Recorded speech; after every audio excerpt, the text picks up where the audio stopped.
welcome to this. Hi, sorry, there's my wavy hand. Hello, welcome to another drawing lesson.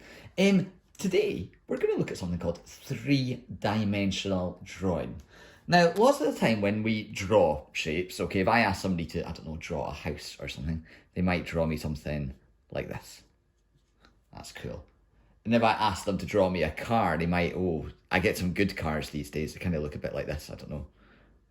Like fancy, kind of futuristic-y cars. Might look something a little bit like that as well. There we go. That's a bit rubbish. Kids in my class could do a way better job than a car. That looks more like a plane, doesn't it? So these are what we call two-dimensional because they're flat. Looks like we're looking at them face on. What we can do though is to really bring drawings to life and that is to add a third dimension. You see, there's one dimension, what we call vertical, another dimension, horizontal, but there's a third dimension. If we go diagonal,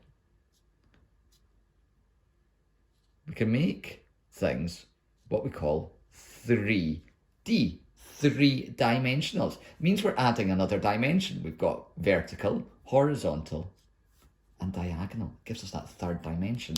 And today what we're going to do is we're going to start by drawing a box, or a cube, or a cuboid, or whatever you want to call it. Okay. Now, it's actually quite easy to do. All you need to do is draw a square to begin with. It's got to be a good square though. Can't have wonky lines. So just take your time. Draw yourself a square. There we go. Now what we need to do is we need to pick 3 corners on our square.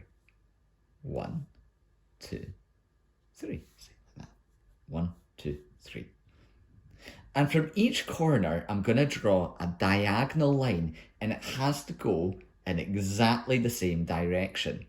So if I draw one diagonal line that way, it means from this line, it's got to go in the same direction. I can't draw it like that. Okay, it's got to go in exactly the same direction. And the same down here. Like this. And once I've done that, what I can do is I can now use vertical and horizontal lines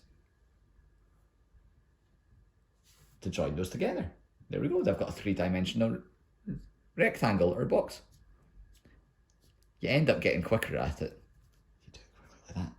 Give it a go. Go for it. Give it a go. Now, I'll just show you a common mistake as well that I see a lot of times. I see people do this. They've got 2 good rectangular lines and then they do this. Now, actually, that kind of looks all right, doesn't it? It kind of looks like if I turn it that way, it looks like a tent, a 3D tent, okay? But it's because they're trying to join this line up. 3-dimensional shapes, remember, have vertical lines, horizontal lines, and diagonal lines. So when we're doing our 3 lines coming out of our box, to make it 3-dimensional, they all have to be going in exactly the same direction. And then when we join them up, there we go. Looks much more effective. So yeah, pause the video, give it a go. Can you draw a 3D box?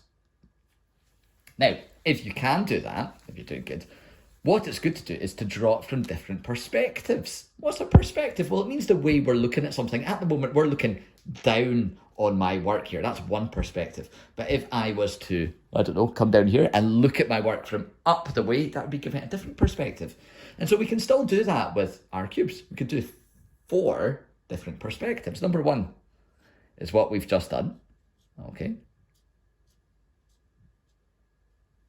There we go, like that.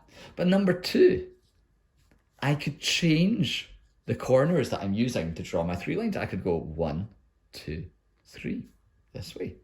Now again, same, my diagonal lines go in the same direction. I join them that way. So now we're looking at it from what we call a different perspective. The harder ones to do are if you're imagining you're looking at something from underneath. So this time I'm going to pick 1, 2, 3 at the bottom here. Again, diagonal lines, they all have to come at the same angle in the same direction. There we go. It looks like I'm looking at one from underneath. And of course, one final one. 1, 2, 3.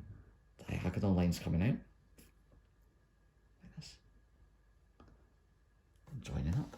So there we go. I've got different perspectives. Means different ways of looking at these shapes. So I think that would be really good to pause again and give that a go. Now, if you've got a hang of that, there is one wee thing you can do, a final wee task, okay? If we're drawing our our cuboid, like this. Okay, oh, sorry, this is what happens when you go quick. We can actually make it look a little bit like a box. And what we do is I'm going to take a vertical line. Do you remember what way a vertical line would go? Up and down the way.